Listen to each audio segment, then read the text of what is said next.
한쪽을 펴주세요. 자, 1월과 2월은 목자 집중 훈련 기간입니다. 그래서 오늘은 목자의 실무에 관련해서 또 특별히 2024년 변경 사항에 대해서 그 목적과 의도에 대해 좀 설명하는 시간을 갖고 다음 주에는 제가 라오스에 가기 때문에 목자 훈련이 없습니다. 그리고 다음 주에는 아마 목자 가이드도 나가지 않을 거예요. 그러니까 말씀을 제가 준비하는 게 아니라서 목자들을 위한 가이드를 써줄 수 없기 때문에 다음 주는 그냥 목원들이랑 처음 만나서 인사하고 가볍게 또 서로 알아가는 시간 가지면 될 것 같습니다. 그 다음에 21일에 한 번 더 이제 모이고 2월 3일에 한 번 더 모이고 2월 10일엔 뭐죠? 설날이 있고 17일은 뭐 없을까요? 수양회가 있어요. 그래서 두 번은 빠집니다. 그리고 24일에는 시간 되는 사람들만 모이는 게 아니라 다 모여서 목자 수양회, 일일 수양회로 해서 작년에도 갔다 왔는데 작년에는 장태산 거기 자연휴양림 갔다 가서 고기도 구워 먹고 했는데 가서 이제 함께 모여서 기도도 하고 찬양도 하고 고기도 먹고 나눔도 하는 그런 24일 날 하루, 그래서 좀 미리 시간을 좀 구분해 주면 좋겠습니다. 토요일 날 하루 가는 거니까 여러분들 기억해 주시면 감사하겠고요. 네, 우리 간사님 사랑합니다.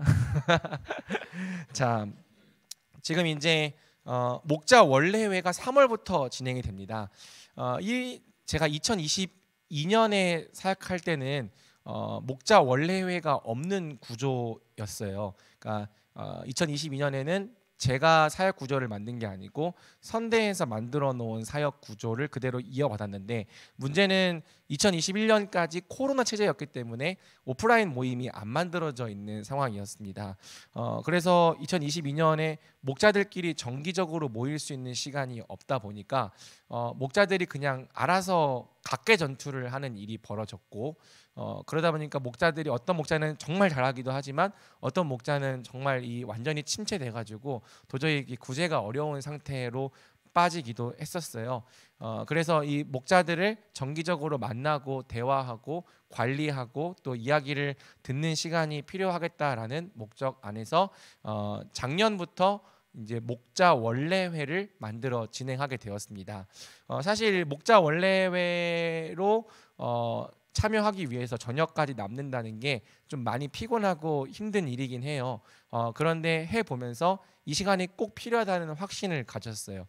왜냐하면 목자 원래를 하면서 알게 되는 게 되게 많았습니다. 일단 목자들 개인이 어떻게 살고 있는지를 확인할 수 있었고 또 이 사람들이 지금 자신의 경건 생활을 잘 하고 있는지도 확인할 수 있었고 각 목장 내에서 어떤 일들이 벌어지고 있는지, 물론 보고서를 통해 받기도 하지만 직접 만나서 듣는 것과는 차이가 있었습니다. 그리고 실제로 목장 운영을 하는 것에 있어서 뭐가 더 있으면 좋을지, 어떤 부분이 어려움이 되는지를 파악할 수 있었고 그러니까 올해 그 변경된 내용은 그냥 제가 혼자 생각해서 적용한 게 아니라 작년 1년 동안 그 목자 원래를 통해 모여보면서 목장이 더욱더 목장답기 위해서는 이런 것들이 필요하겠구나라는 걸 파악해서 올해 반영한 거예요. 그래서 이제 아까 올해 그 목장 그 사역 내용 보고 놀랐다고 하는데 더 어렵지 않을 거예요. 더 가벼울 겁니다. 왜냐하면 목자 개인에게 몰렸던 부담을 줄여주는 게 목적인 시스템이어서 여러분들이 어려워하지 않아도 괜찮습니다. 하지만 둘째 주에는 일척전부, 셋째 주에는 이척년부 목장 모임 끝나고 좀 모여 달라는 거죠. 그래서 모였을 때는 뭘 하냐면 자신의 삶과 경건 생활을 나눌 거고요. 그다음에 자신의 목장 운영 상황과 기도 제목을 나눌 겁니다. 그리고 함께 모였을 때 서로의 상황과 기도 제목을 듣고 격려하며 위로하는 시간을 가질 겁니다. 자, 이것은 이제 목자들의 관리 감독 지원을 위한 모임이고요.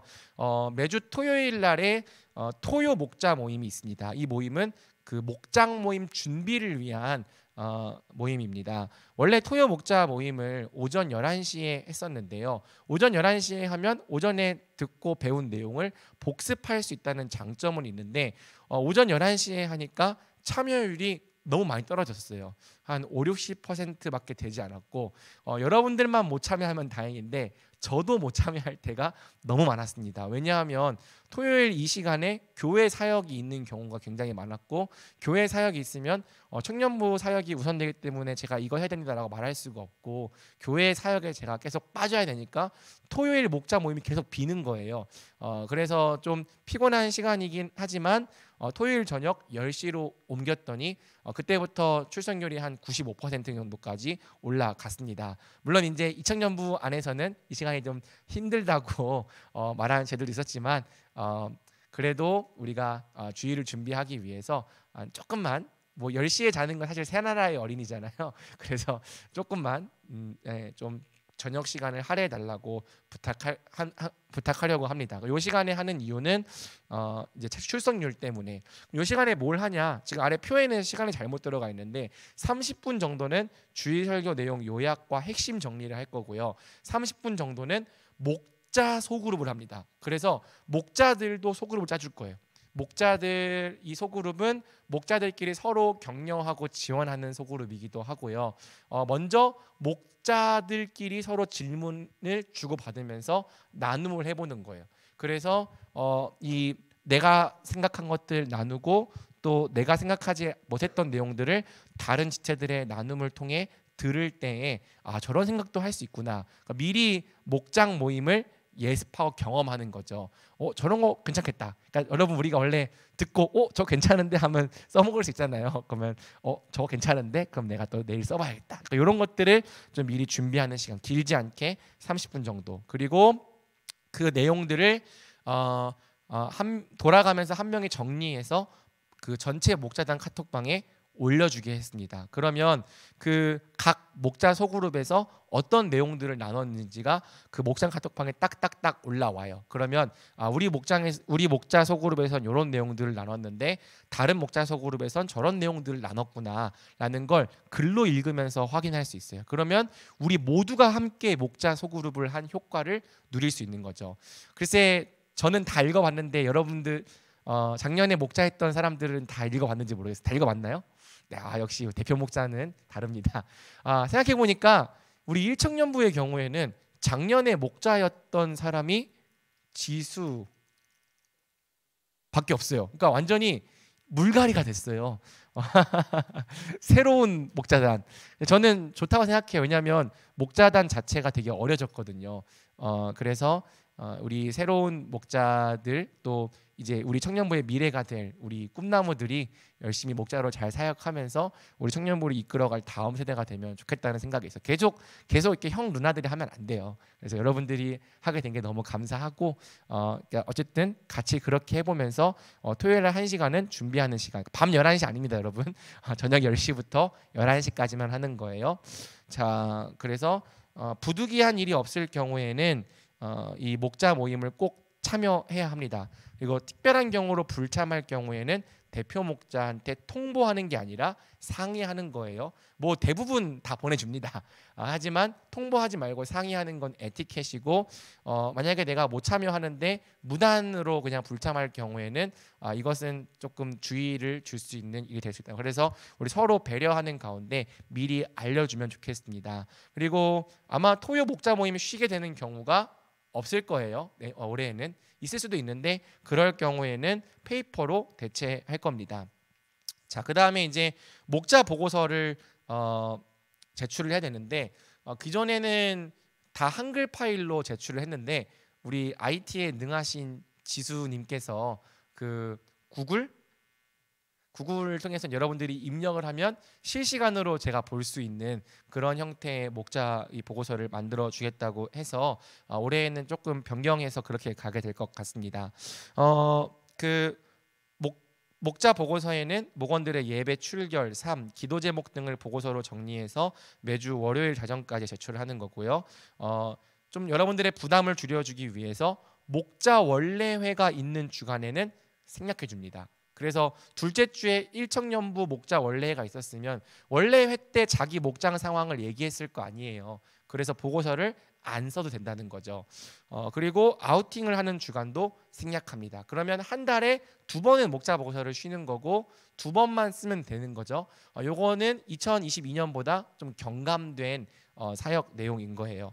보고서에 기록할 내용은 다음과 같습니다. 목장 모임 요약, 목장 모임 때 있었던 일, 나눈 내용 등을 간단히 기록하고 목원 현황을 보고하는 겁니다. 출결, 영적 상태, 기도 제목, 현재 상황 등을 간단히 기록하고 건의 사항도 만약 필요하다면 기재해 주면 됩니다. 이 내용들 다 대표 목자랑 제가 확인해서 조치했었습니다. 그 목자 보고서의 제출 목적은 저의 목회를 여러분들이 도와주는 거예요. 제가 혼자서 청년부 100명에게 매일매일 다가갈 수가 없기 때문에 여러분들에게 이 목양의 역할을 함께 부탁하는 거고요. 그래서 여러분들이 이제 목원들 한 명 한 명 만나면서 신방이 필요한 경우가 있어요. 요거를 꼭 알려줘야 돼요. 근데 이제 목자 보고서가 막 금요일 날 오는데 막 전날 그 다음날 결혼식인데 금요일 날 보고서 와가지고 제가 하루 전에 결혼식 막 알게 되고 이런 경우가 좀 있었거든요. 작년에는 좀 덜했는데 2022년에는 그런 경우가 너무 많았어요. 그리고 때로는 막 입대하는데 입대한 날짜 지나서 알게 되고, 그러니까 이런 일이 있으면 안 되고요. 그러니까 보고서를 빨리 쓰면 좋고, 혹시 이제 보고서 외에도 목사님께 이건 좀 알려줘야겠다 싶은 거는 바로 저한테 다이렉트로 톡 쏴도 괜찮습니다. 그러면 제가 다 확인해서 필요한 경우에는 다 신방합니다. 뭐 예를 들어서 재혁이가 팝업 스토어를 오픈했다, 이런 걸 기도 제목 나누고 있다, 보고서가 올라왔어요. 그러면 제가 가서 팝업 스토어 하는데 가서 거기서 제가 향수도 만들었고요. 만들고 기도해주고 이런 거 와요. 결혼한다고 하면은 결혼식 다 찾아가고 또 뭐 신방에 필요하다면 만나주고 있어서 여러분들이 이런 내용들 적어주면은 제가 이제 사실 매일매일 제가 기흥 니은 디은 싶어서 강 누구 김 누구 이렇게 만나는 게 아니라 가장 필요한 사람들을 찾아가는 게 이 사역 신방의 원칙이기 때문에 여러분들이 좀 그렇게 해준다면 제가 혹시 이 신방하는 것에 있어서 훨씬 도움을 얻을 수 있을 것 같아요. 자, 그리고 목자들 중에서도 지금 보니까 저한테 신방을 안 받아본 또 지체들이 좀 있는 것 같아요. 그래서 저한테 신방 안 받아봤던 지체들은 목자들도 올해 제가 최대한 아마 겨울 사이에 끝나기 전까지 좀 어려울 것 같고요. 제가 필요한 경우에 우리 목자들도 제가 신방하겠습니다. 자, 5번입니다. 목원 관리 신방 아우팅. 기본적인 목원 관리는 목장 카톡방 개설해서 진행하면 됩니다. 그래서 오늘 여러분들이 제일 먼저 해야 될 일은 목장 카톡방을 개설해서 이제 그 지금 목자단에 올라와 있는 공지 내용을 목원들에게 전달해 주는 겁니다. 그러니까 이 목장 카톡방은 우리 청년부의 연락 방이기도 한 거예요. 평소 출석이 성실한 목원들의 경우에는 결석할 경우 결석 사유를 2, 3일 내에 연락해서 물어봐 주면 감사하겠습니다. 그러니까 잘 오는데 안 오면 이유가 있을 거 아니에요.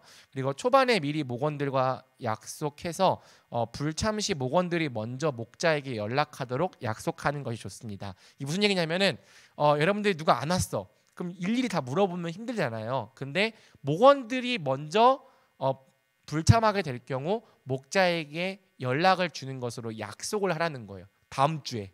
알겠죠? 그러면 뭐 준영이네 목장이라면 뭐 준영이 형 저 이번 주에 어디 가야 못 가요. 그러면은 먼저 연락하지 않았지만 목원에게 왔기 때문에 불참 이유가 딱 되겠죠. 그러니까 이것만 잘 돼도 목자들이 신방하거나 확인하는 일이 줄어드는 거예요. 평소 출석이 뜸한 목원들의 경우에는 매주 연락을 돌리지 않아도 괜찮습니다. 그러니까 너무 부담 가지지 말라는 거죠. 그리고 안 오는데 매주 연락 돌리는 것도 이상해요.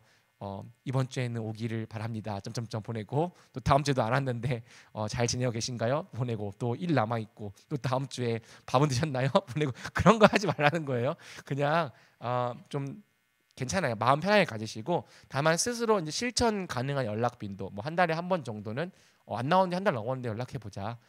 안 나온 지 좀 한 분기가 됐는데 한번 연락해 보고, 혹시 못 오는 이유가 있고 아예 청년부를 떠난 경우다, 그런 경우면 알려주시면 제가 이제 교적에서 정리를 합니다. 기본적으로 목자는 잘 출석하는 사람들에게 집중하는 게 좋아요.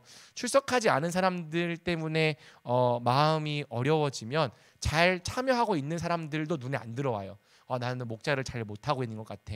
근데 그렇게 하기보다는 잘 출석하고 함께 잘 나눠주는 사람들이랑 여러분들이 좋은 시간을 보낼 때 목장 모임이 행복할 수 있는 거예요. 그래서 여러분 목자를 하면서 행복해야 돼요. 그러니까 막 목장 모임이 너무 힘들고 두려워서 토요일 날만 되면은 내일 주일이 안 왔으면 좋겠다. 목장 모임 안 들어갔으면 좋겠다. 이런 마음으로 목장 모임을 하면은 여러분들이 목자를 끝까지 지속하기가 어려워요. 어떤 목장이 좋은 목장이냐? 목자가 들어가서 뭐 아까 이제 지훈이가 철이 없다고 했는데 좀 편하게 철 없이 이렇게 해도 뭐 받아주고 이해해주고 품어주고 나도 내 자신을 온전히 내어 보일 수 있는 목장으로 만들어 가는 것.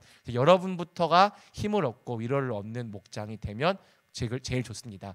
여러분이 그 목장에서 힘을 얻고 여러분이 그 목장에서 격려를 얻는다면 다른 지체들도 당연히 그 목장을 통해서 위로와 격려를 얻게 되겠죠. 그래서 그것을 목적으로 삼고 하면 됩니다.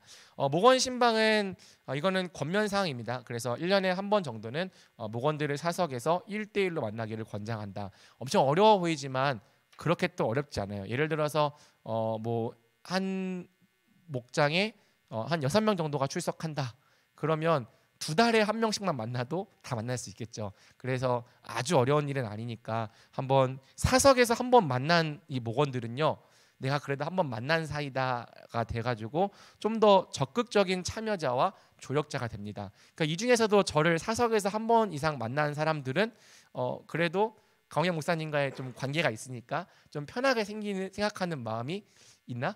성진아 있니? 그래서 자 그래가지고 이게 조력자가 된다. 그래서 이 목원들을 내 편으로 만들 수 있는 가장 좋은 방법. 특별히 이제 올해에는 여러분들이 그 목장 안에 팀을 만들어야 되기 때문에 그 팀 사람들을 가장 먼저 만나는 걸 권장합니다. 그 여러분 사람들을 만들어야 여러분이 혼자 하지 않을 수 있고 함께 힘낼 수 있어요. 그래서 아우팅이 또 있는데 홀수달 마지막 주 목장 모임은 목장 아우팅으로 진행한다. 원래 목장 아우팅 예산이 300이었는데 150으로 깎았습니다. 그래서 2달에 한 번으로 바꾼 거예요. 아우팅이라고 했지만 꼭 밖으로 나가야 되는 건 아니고요. 그러니까 아우팅을 매달 하니까 또 가서 차 마시고 또 카페 가서 또 커피 마시고 그거밖에 안 해가지고 그러니까 아우팅 대신에 차라리 좀 테마 모임을 해보자라고 했던 게 올해 변경 사항입니다. 밖으로 나가는 게 중요한 게 아니고 목원들끼리 가족의 시간을 가지는 게 중요해요. 그래서 여기서 뭐 음식 시켜 먹어가지고 먹으면서 같이 좀 평소에 해보지 못했던 이야기나 활동 같은 거 하는 것도 아우팅의 범주에 들어갑니다. 목장 아우팅 시 1인당 5,000원의 지원비가 있긴 한데요. 목자가 모든 비용을 지불하지 말고요. 스스로가 각자 소그룹의 의무를 가지고 비용을 지불하게 하는 것이 좋습니다. 이런 것들을 여러분들이 초창기에 좀 잘 얘기해 주면 좋을 것 같아요. 자, 그다음에 이제 선교적 목장을 위한 2024년 추가 방침들이 있는데, 그러니까 여러분 목자라고 하는 역할이 있을 때 예상되는 이 직무가 뭐라고 생각을 해요? 일단 목자는 뭘 해야 됩니까? 뭐 아무 생각 막 던져봐 막. 관리를 해야 돼. 목원 관리를 해야 되고 또 나눔 인도를 해야 돼. 또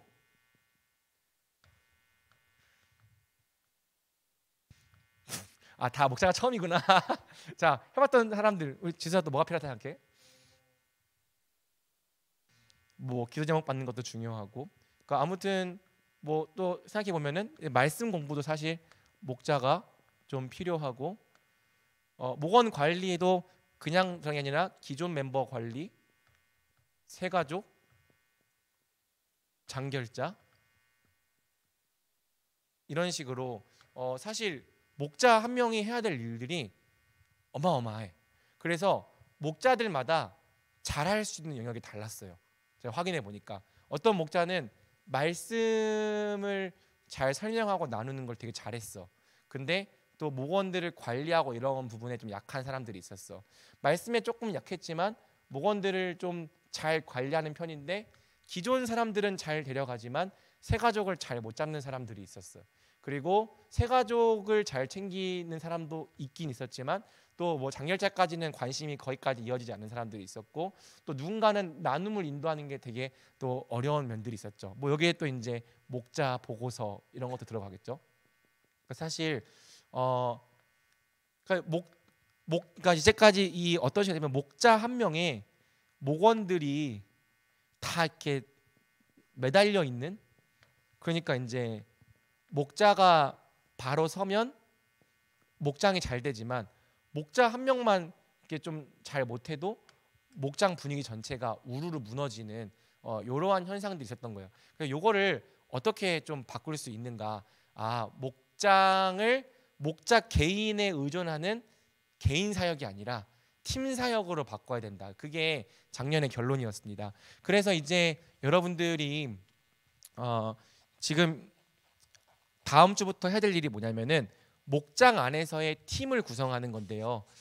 사실 일청년부의 경우에는 부대표 목자가 부대표래 부목자가 다 됐죠. 그래서 일청년부는 우리 진호밥께서 부목자를 다 세워줬습니다. 이청년부는요? 혜연이가 죄송합니다. 공로를 제가 잘못 돌렸어요.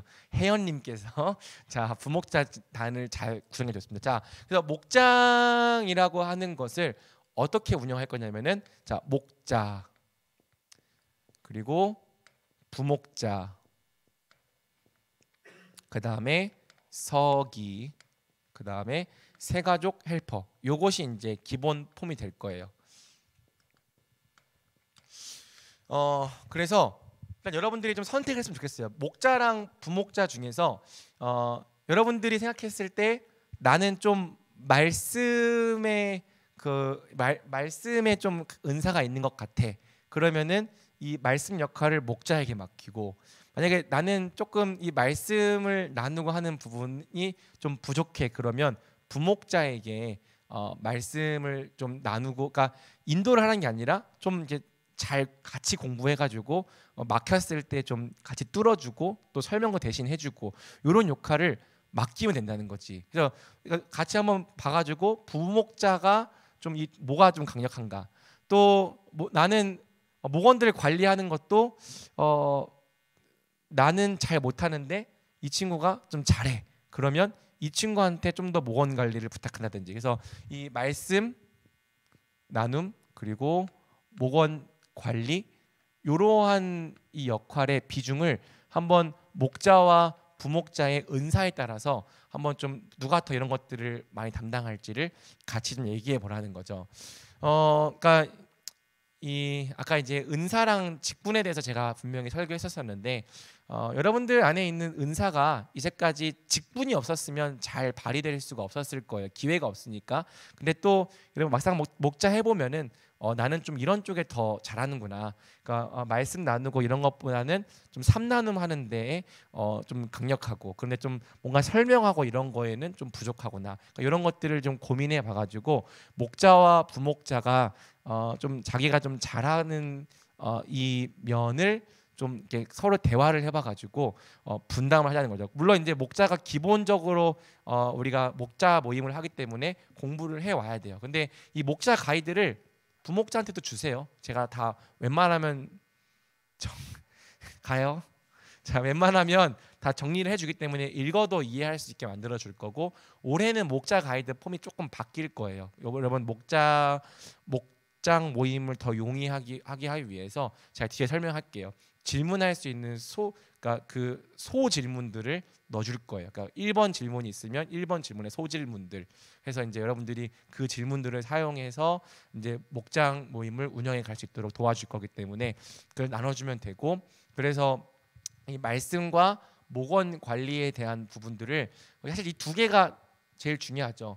그래서 원래 목사도 교사와 목자 요 두 가지를 합쳐가지고 목사거든요. 그러니까 목사가 뭘 하는 거냐면은 가르치는 것과 목양하는 것 요 두 개가 이제 목사의 직무인데 이 목자의 직무도 이 가르치는 역할과 또 목양하는 역할을 여러분들의 은사에 따라서 나눠 가져가면 된다는 겁니다. 그러면 여러분 좀 도움이 되겠죠. 그리고 사실 말씀 같이 공부해 오면은 이 부목자들도 뭔가 좀 막혔을 때 설명도 좀 해주고 이런 것들을 같이 하면은 목장 모임이 훨씬 더 부드럽게 흘러갈 수 있어요. 알겠죠? 그리고 사실 목장 모임은 누가 한 명이 설명하는 시간은 아니에요. 그래서 이따가 뒤에서 이제 그 운영하는 방법에 대해 설명을 할게요. 자, 그 다음에 이제 이 서기는 뭘 하는 사람이냐면 그 목자가 목원들에게 집중할 수 있도록 그 나눔 내용들을 대신 정리해 주는 사람입니다. 그러니까 지금까지는 여러분들 다 목장 해봤지만, 자 여러분 나누세요. 그러면 목자가 다 뭐 하고 있었어요? 타이핑하고 있었잖아. 제가 근데 웬만하면은 얼굴을 보면서 좀 진행했으면 좋겠다라고 했는데, 또 얼굴을 보면서 하니까 나중에 또 기억이 안 났고 이런 딜레마가 있었는데, 서기가 한번 초안을 작성해줘서 나눈 걸 목자한테 주면 목자가 여기다가 혹시 뭐 목자만 알고 있는 개인적으로 뭐 아는 것들 이런 것들을 추가하거나 빼거나 해가지고 요거를 보고서를 쓰면은 보고서 쓰는 시간이 줄어들겠죠. 그렇죠. 왜냐하면 서기가 해주니까. 그리고 서기가 혹시 한 명이서 하는 게 좀 어렵다. 그러면 공동 그 목장 안에 서기 2명 세워가지고 한 주는 너, 한 주는 둘. 그러니까 좀 인원이 많은 목장 같은 경우에는 2명까지 사실 세워도 문제는 없습니다. 그래서 원래 역할을 안 줄 때 아무것도 안 하고요. 사람들은 역할을 주면 뭔가를 해요. 여러분 그래서 이제 군대에서도 CPR 교육을 할 때 나 이렇게 산 다음에 여러분 뭐 응급상황 발생 거기 검은색 코트 입으신 분 기관사 좀 불러주세요. 그러니까 그냥 도와주세요 하면 아무도 안 도와줘. 근데 거기 뭐 하신 분 이거 해주세요라고 지정해서 부탁할 때 그 사람이 그걸 해준다는 거죠. 그래서 목원들에게도 너도 여기서 그냥 너만 유익을 누리기 위해 오는 사람이 아니라 함께 이 목장을 만들어가는 멤버야라는 이 선교적 목장 의식을 심어주고, 서기가 또 이런 역할들을 감당할 때에 목자가 보고서 쓰는 시간이 줄어들 거예요. 여러분 이거 진짜 획기적인 거예요. 왜냐하면 목자들이 보고서 쓰는 거 진짜 힘들었거든요. 그래서 어떤 보고서는 엄청 빈약하게 오기도 하고 그랬는데, 이것만 잘 되면은 매주 보고서 너무 힘들어하지 않아도 굉장히 탄탄하게 잘 올 수 있을 겁니다. 그러니까 여러분 이런 설명을 잘 해줘요. 사실 다음 주에 요거 하면 되겠네요. 알겠죠? 그 다음에 새가족 헬퍼. 그럼 이 사람은 뭐 하는 사람이냐? 이건 목원 관리에 영향을 주는 건데, 그러니까 쉽게 말해서 한 놈만 팬다. 뭔지 알겠죠? 그러니까 이제 집중 표적 관리. 요거는 이제 작년에 그 목장 모임 하면서 왜 새가족들이 잘 적응을 못할까?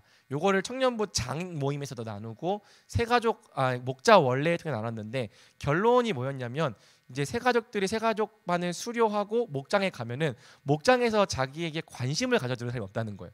근데 목자들은 또 뭘 나누냐면은 자기가 새가족들에게 관심을 못 줘서 미안하다고 늘 자기를 자책하는 거예요. 그럼 목자 혼자서 새가족까지 관리하고 말씀도 공부하고 목원도 관리하고 너무 힘들구나. 그러면 한 놈만 패는 사람을 목장 안에 두자. 그래서 그럼 이 사람이 뭘 하냐? 적어도 한 목장 안에 새가족들이 들어오면은 2-3개월간은 그 새가족들에게 좀 연락을 해주고 또 물어보기도 하는 역할들을 담당시켜 주는 거죠. 그래봐야 한 주에 한두 명밖에 없을 거예요. 그러니까 목자도 한 번씩은 새가족에게 연락하기도 하지만, 목자가 뭐 3주에 한 번 이렇게 연락한다면 새가족 헬퍼는 조금 더 집중적으로 챙기고, 그 다음에 그 새로 온 새가족에게도 이 사람이 새가족 헬퍼니까 이 사람을 많이 의지해라라고 얘기를 하면은 사람의 심리상 그 새가족 헬퍼를 다른 목원들보다는 의지하게 되어 있어요.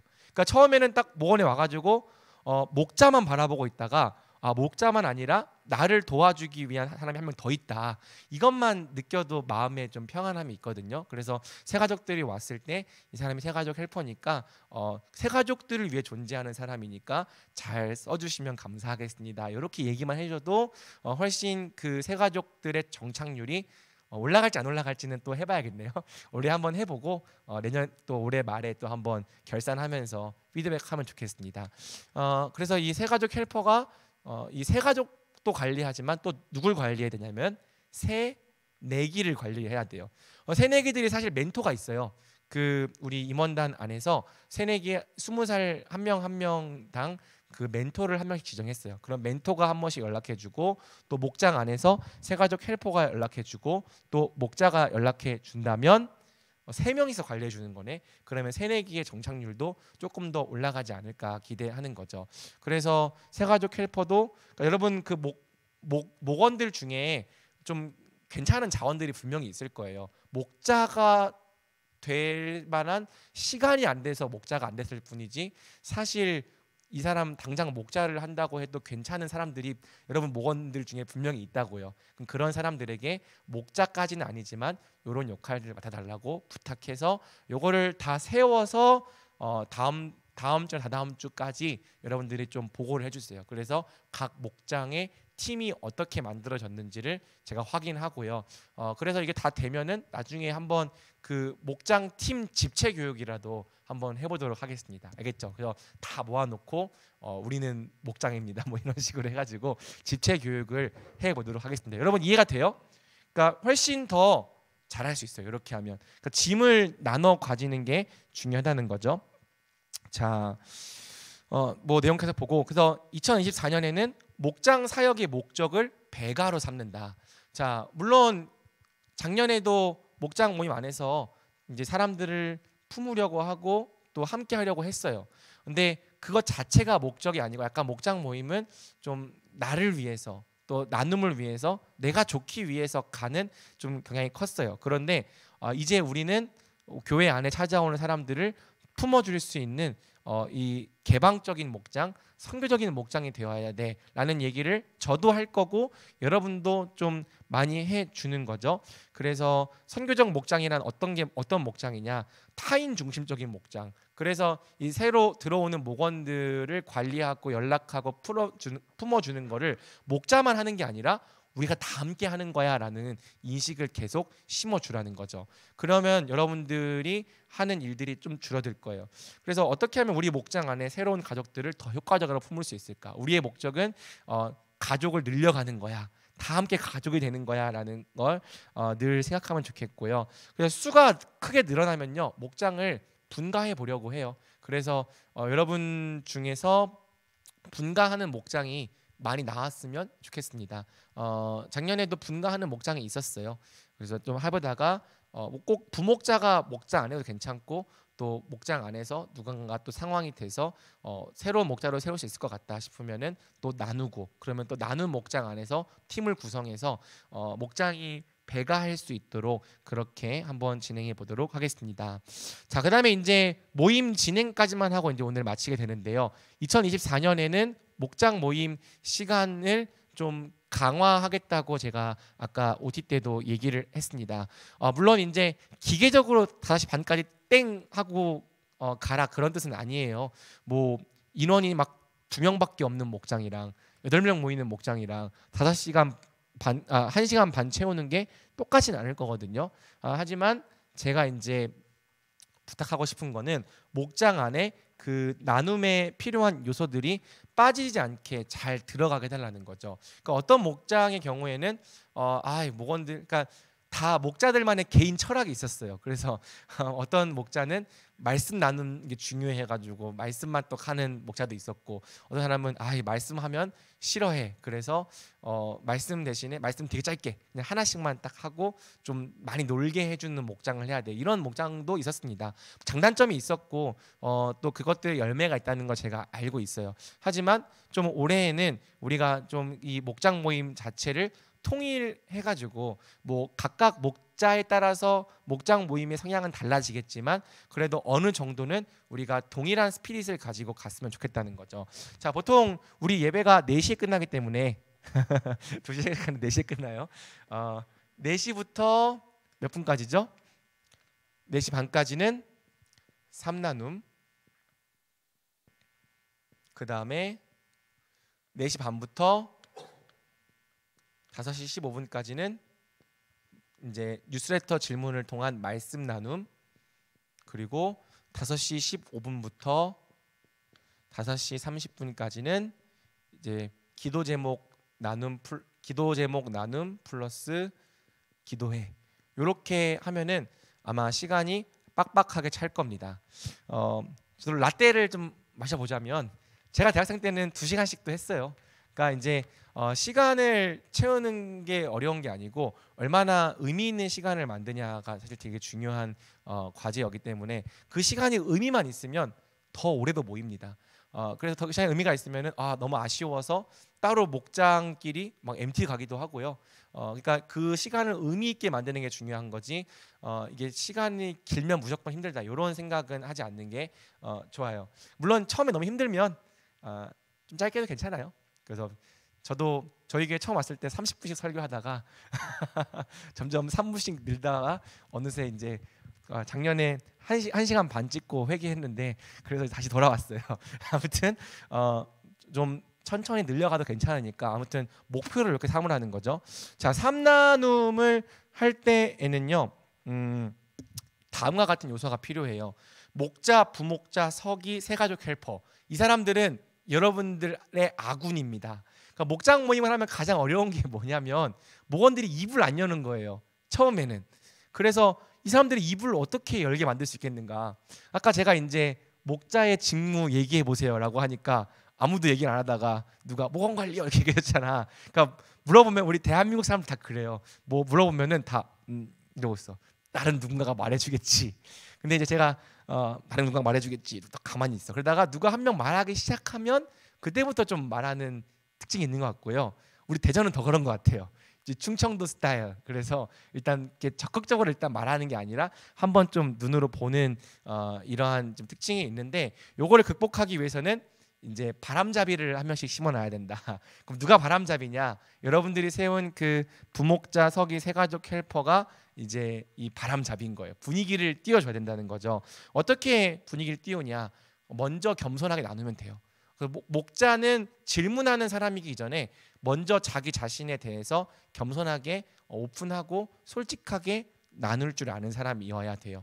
그래서 목자 혼자만 솔직하게 나눈다고 진솔한 나눔이 이어지진 않아요. 그런데 목자가 솔직하게 나눴더니 부목자가 솔직하게 나누고 그랬더니 해가족 헬퍼가 솔직하게 나누고 그러면 모두가 여기는 진솔하게 나눠도 되는 것인가 보다 하면서 나누기 시작하는 거죠. 물론 그것이 다 계산된 의도였다는 건 안 비밀.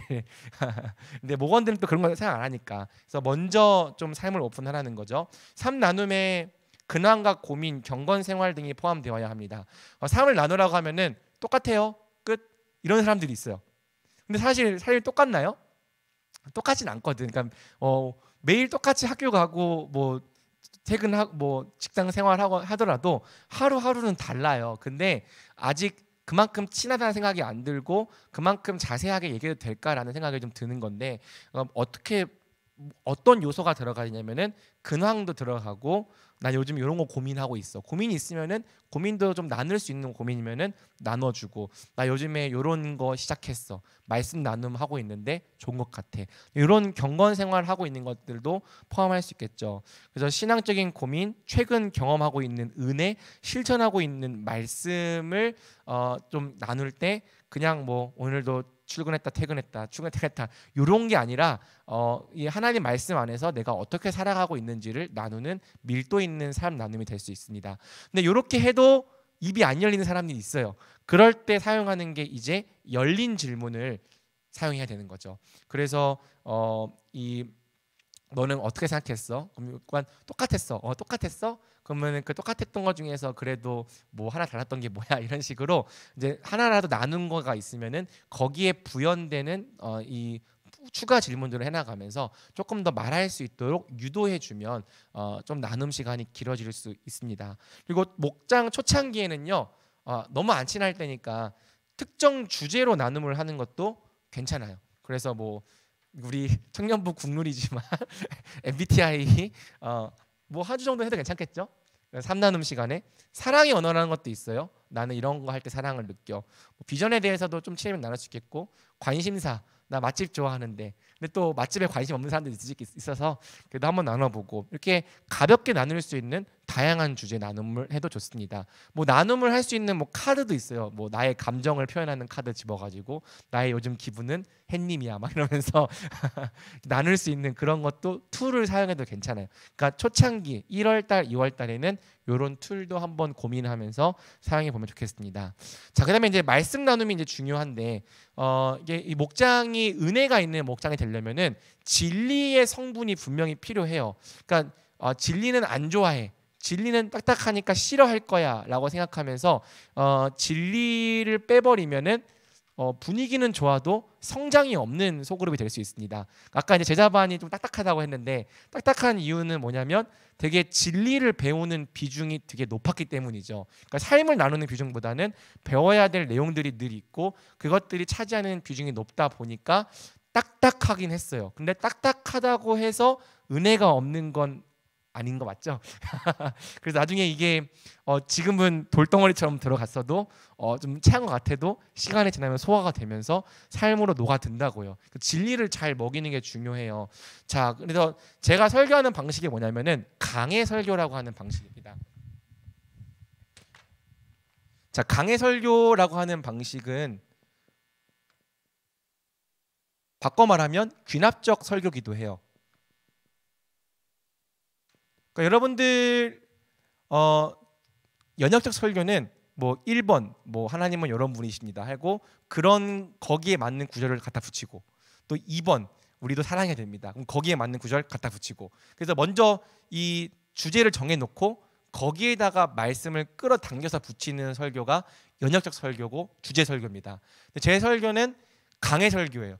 강해 설교라고 하는 건 귀납적 설교고 귀납적 설교라고 하는 것은 본문을 붙잡고 본문을 이해하면서 본문으로부터 원리를 끌어내서 그 끌어낸 원리를 가지고 적용하는 설교인 거죠. 그래서 강해 설교는 기본적으로 길어요. 사실 여러분 제가 사실 30분짜리 설교도 할 수 있습니다. 20분짜리 설교도 할 수 있어요. 뭐 못할 거라 생각하지만 제가 새벽 설교 12분밖에 안 해요. 그래서 제가 할 수 있다고요. 근데 할 수 있는데 굳이 강해 설교라고 하는 툴을 붙잡고 있는 이유는 성경을 읽을 수 있는 힘을 자꾸 길러주고 싶어서 그렇게 하고 있는 거거든요. 이 강해 설교의 특징이 뭐냐면은 관찰과 해석과 적용이라고 하는 방식으로 본문을 달아가요. 그래서 본문이라는 게 있으면은 맨 처음에 이 본문이 있어요. 이 본문을 어떻게 해야 되는 거죠? 봐야 돼요. 관찰. 뭐가 주어지? 뭐가 동사지? 어떤 사건이 있었지? 어떤 일이 일어나고 있었지? 본문에서 뭐가 일어나고 있는지를 봐야 그 본문을 적용하든지 말든지 할 거 아니에요. 그러니까 본문을 일단은 보고 읽어보고 분석하는 내용들이 관찰 부분이 있어요. 그 다음에 관찰했으면 이게 어떤 의미지라고 하는 걸 해석하는 부분이 있어요. 그래서 해석 부분이 있고 그래서 요거는 요런 의미인 겁니다 라는 내용이 들어가요. 근데 여기까지만 하면 설교가 아니에요. 요거는 그냥 주석을 한 거예요.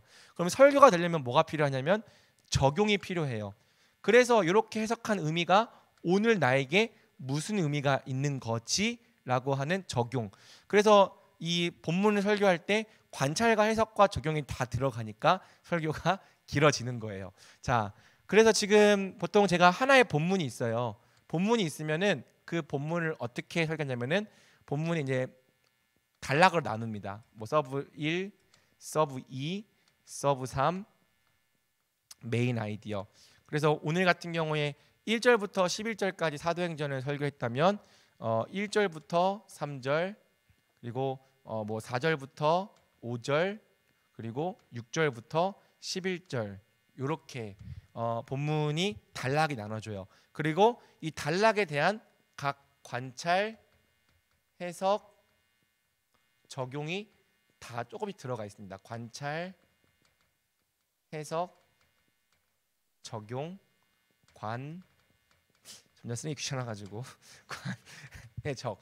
그래서 각 그 단락을 관찰하고 해석하고 적용하고 사실 제자반 했던 친구들 우리 계속 뭐 했죠? 요거 했던 거잖아. PBS 하는 걸 훈련했던 거라고. 그래서 이제 각 그 본문 서브 아이디어를 가지고 관찰하고 해석하고 적용하고 그래서 계속 본문을 가지고 적용할 수 있도록 그래야 목사가 말하는 설교가 아니라 하나님의 말씀이 말하는 설교가 될 수 있는 거예요. 본문이 말해야 된다고요.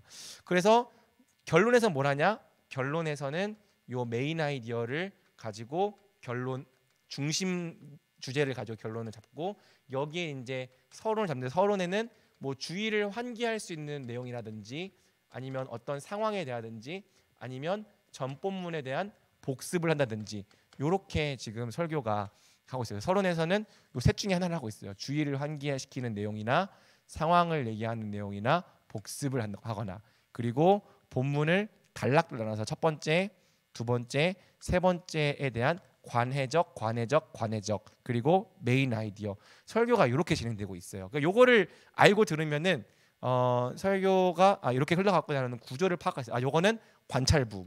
한번 다음 주는 제가 아니죠. 하나 들을 때마다 지금 관찰하고 있네, 지금 해석하고 있네, 지금 적용하고 있네, 구분이 될 거예요. 그래서 관찰은 본문에 어떤 단어가 있는지 보는 이게 관찰, 해석은 여기 무슨 의미가 있는지를 이해하는 게 해석, 그리고 적용은 그래서 이게 오늘날 우리에게 어쨌다는 거예요. 적용. 자, 그럼 여러분 관해적 중에서 나눔을 할 때는 뭐가 제일 중요할까? 적용이 제일 중요한 거야. 그래서 소모임을 할 때 뉴스레터 질문을 가지고 나눔을 할 때 각 서브 아이디어에 대한 적용을 중심적으로 나누게 해야 돼요. 근데 적용이 그냥 나오는 게 아니라 본문에서 나오려면은 관찰을 해야 되고 해석을 해야 되고 그 다음에 적용이 나오는 거죠. 그래서 그 비율 자체를 한 1, 1, 한 4, 요 정도로 이제 잡으라는 거예요. 한번 봐봐요. 거기 이제 여러분들이 시간을 채우려면요, 그냥 오늘 말씀 듣고 좋았던 거 뭐야? 이렇게 한 번에 퉁치는 질문으로 안 할 거예요. 물론 제자반은 한 번에 퉁치는 질문으로 하긴 했는데 제자반은 설교는 빨리 끝내고 넘어가야 돼가지고 자 오늘 좋았던 거 하나씩 말해봐 그러면 딱딱딱 말하고 끝내는데 작년에도 그렇고 성장하는 이 소그룹은 뉴스레터 질문 하나하나 놓치지 않고 최선을 다해 고민해보는 목장이었어요. 말씀이 밀도 있게 나눠질 때 성장했다고요. 그래서 이 설교를 듣고 느낀 점 하나 말하기가 아니라 뉴스레터의 질문을 하나하나 다뤄가야 된다. 물론 여러분 오늘 조금 시간이 부족해. 그러면 질문 하나 정도는 패스해도 괜찮습니다. 그런 유두리는 발휘해도 괜찮아요. 알겠죠? 그래서 제가 그 토요 목장 모임 할 때도 오늘 설교에서는 요 3번, 4번이 중요합니다. 이런 식으로 얘기를 해줄 거예요. 그래서 오늘 좀 시간이 부족할 것 같아. 그러면 산나눔이 길었어. 그러면 또 말씀 나눔까지 길게 해가지고 목장 모임 2시간 반 동안 해가지고 다음 주부터 다시 내가 목장 모임 나누나 봐라 이렇게 만들지 말고 오늘은 조금 시간 부족하니까 3번 4번 위주로 얘기해 봅시다 라고 하면 되겠죠. 자 그러면은 질문할 때도 어떻게 질문합니까? 관찰 질문을 하는 거죠. 여기 3절에 혹시 어떤 내용이 있는지 한번 얘기해 주시겠어요? 그 문제가 얘기해 줬어. 그리고 혹시 그게 목사님께서 어떤 의미라고 했는지 한번 얘기해 봐 주시겠어요? 누가 얘기해줬어. 그러니까 관찰 질문 1명 또는 해석 질문 1명, 이건 빨리 넘기라는 거예요. 그러면 목사님이 이렇게 해서 이게 이런 의미가 적용이 된다고 했는데 이 적용에 대해서 어떻게 생각하세요? 라고 물어보면은 적용에 대해서는 한 2-3명까지는 할 수 있는 거죠. 알겠죠? 그러니까 1, 1, 3이 괜찮겠네요. 1, 1, 3. 그래서 제가 가이드에다가 1번 질문에 대한 관찰 질문, 1번 질문에 대한 해석 질문, 1번 질문에 대한 적용 질문 이렇게 부속 질문을 줄 거예요. 이게 달라지는 거예요. 올해 부분. 그래서 그거를 다 하라는 게 아니에요. 알았죠? 상황에 따라서 질문 딱 하다가 요 질문 써봐야겠다. 요거 딱 질문해보고 그리고 또 여기에 없는 거라도 여러분들이 순간 생각나는 거 있으면은 질문해봐서 본문에서 뭐라고 말하고 있느냐, 요게 어떤 의미라고 하셨냐, 요거가 적용이 이런 거라고 했는데 당신은 이렇게 하고 있느냐. 그리고 나눌 때는 관찰은 1명, 해석을 1명, 적용은 한 3-4명 정도 이렇게 하라는 거죠. 관찰 질문을 5명한테 질문하고 있으면 안 돼요. 그러면 진행이 안 돼. 해석 질문을 8명한테 하고 있으면 안 돼. 진행이 안 되니까 적용을 많이 하라는 거예요. 그 다음에 이제 제 설교는 이 메인 아이디어가 그냥 딱 나오는 게 아니라 점점 점층적으로 이루어져 가지고 발전하게 돼 있어요. 서브 1이 서브 2를 끌어오고 서브 2가 서브 3을 서브 3을 끌어오고 서브 3을 통해서 결론이 이겁니다. 그러니까 점점 이제 상승하는 게 있는 거죠. 그래서 질문을 잘 하면은 결론이 이거구나라는 걸 모두가 알게 돼요. 그러면 결론 중심적인 적용을 하는 겁니다. 그래서 오늘 말씀을 듣고 우리가 어떻게 살면 좋을까, 뭘 적용하면 좋을까, 요 결론 적용은 모두가 다 하는 거죠. 그래서 뉴스레터 질문 중에 마지막 질문이 어떤 질문이다? 결론을 적용하는 질문이에요. 그래서 만약에 질문을 딱 하나 한다.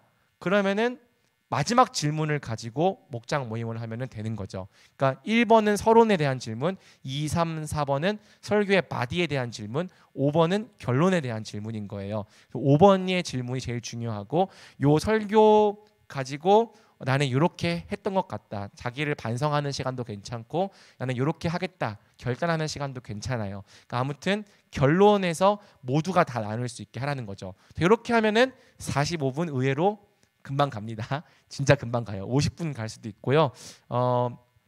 그 설교 나눔 시간이 모자랄 수도 있어요. 그리고 뭐 여기 또또모 있나?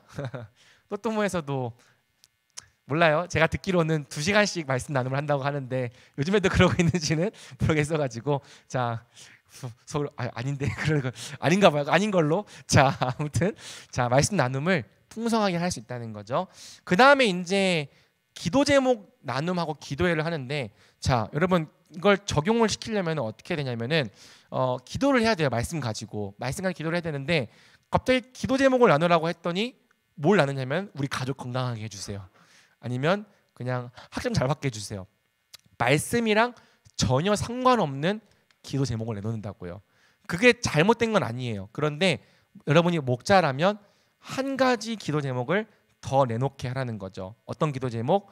오늘 말씀을 듣고 적용하는 기도 제목. 그러니까 오늘 말씀과 관련해서 내가 기도해야 될 거 하나, 그리고 개인적인 삶에 관련된 거 하나, 2가지씩은 나누게 하는 거죠. 이해가 됩니까? 그래서 내가 이렇게 기도하겠습니다. 오늘 말씀과 관련해서 이렇게 기도하겠습니다라고 나누게 만들면 본인이 기도할 때 그걸로 기도할 거 아니에요. 그리고 그렇게 기도하는 것이 아무것도 아닌 일처럼 보이지만 능력이 있어서 그 말씀을 실제로 내 삶에 기도하게 만드는 거고, 하나님 제가 지금까지는 아까 정죄하는 말씀 얘기했었잖아. 정죄하는 삶을 살아왔는데 이제는 정죄하지 않는 삶을 살고 싶어요. 도와주세요 라고 말한 이 한마디 기도조차도 우리 하나님께서 다 들으시고 도와주신다고요. 그래서 목원들이 특별히 말씀에 관심 없는 목원들이 있을지라도 말씀과 관련된 적용 기도를 하나씩은 할 수 있도록 이끌어 준다면은 요 시퀀스를 매주 돈다면 이 목장 모임이 굉장히 탄탄해질 겁니다. 이게 표준인데 어느 날 목원들의 상태가 조금 메롱해. 그러면 요거를 조금 줄일 수 있겠죠. 오늘은 좀 3나눔을 많이 해보자. 그래서 오늘은 3나눔을 굉장히 오래 할 수도 있겠고, 어느 날은 애들이 벌써 말씀 듣고 와가지고 말씀을 나누고 싶어하는 의욕으로 가득해. 그런 날이 있기를 바랍니다. 자, 그러면은 3나눔 조금 간단하게 하고 말씀을 더 길게 1시간 동안 해도 괜찮은 거예요. 그래서 이런 유두리를 발휘할 수 있지만 기본 폼은 이렇게 달라는 게 제가 이제 실무와 관련해서 나누는 내용입니다. 여러분 이해가 됩니까? 저 내가 할 수 있을까라는 두려움이 들 텐데 또 해보면서 계속 이게 교범이잖아요. 교범을 보면서 내가 뭘 잘하고 있고 뭘 놓치고 있는지 한번 확인해 보면 좋겠고요. 목자의 정체성과 또 소그룹 인도하는 방법 이런 내용들은 다른 교육 시간에 제가 할 테니까 또 계속 따라와 주시면 될 것 같습니다. 오늘처럼 길게 하진 않을 거고요. 목자 교육 시간은 보통 한 40분에서 50분 정도로 짧게 하려고 하니까 1월과 2월 왜 안 믿는 눈빛으로 그렇게 막 웃어? 1월과 2월 이제 2달 정도는 내가 목자로서 이렇게 훈련소 기간 보내는 거다 생각하면 되고 3월부터는 이제 정말 딱 그 목자로서 이렇게 목원들을 열심히 이끌어가 보고 또 그걸 원래회를 통해서 또 함께 나눠주는 그런 식으로 우리가 사역을 진행해 가보면 좋을 것 같습니다. 기도합시다. 사랑해 주님, 오늘 목자의 실무에 대해서 함께 나눔을 진행하였습니다. 목자로서 좀 해야 될 일들이 적지는 않지만 그래도 이러한 것들을 나 혼자 감당하는 것이 아니라 지혜 있는 사람들과 나누어서 함께 감당할 때에 주님 우리가 이 모든 맡겨진 사역들 잘 감당할 수 있도록 은혜 베풀어 주시옵소서. 특별히 2024년 선교적 목장을 위한 몇 가지 변경된 것들이 있습니다. 다음 주에 이 목장 사역을 위한 팀을 잘 구성할 수 있게 하여 주옵시고 이 목장들이 그저 나 자신만을 위한 목장이 아니라 서로를 위한 목장, 또 새가족을 잘 품을 수 있는 목장으로 나아갈 때에 올해 우리 청년부가 새로운 가족들을 잘 품을 수 있는 청년부가 되게 하여 주옵시고, 무엇보다 이 안에서 삶을 나누고 말씀을 나누고 같이 기도할 때 정말 삶을 나눌 때마다 기쁨이 있게 하여 주옵시고, 말씀을 나눌 때마다 삶이 변화되는 걸 경험하게 하여 주시고, 기도할 때마다 정말 그 기도의 능력과 하나님의 응답을 경험하는 우리가 될 수 있도록 주여 은혜 베풀어 주옵소서. 하나님, 주께 결단하고 나아왔으니 주님께서 우리 목자들 하나님 올 한 해 동안 책임져 주시기를 간절히 원하옵소서. 원하오며 우리 주 예수 그리스도의 이름으로 기도드립니다. 아멘. 여러분 늦은 시간 집중해 주셔서 감사합니다. 고생하셨습니다.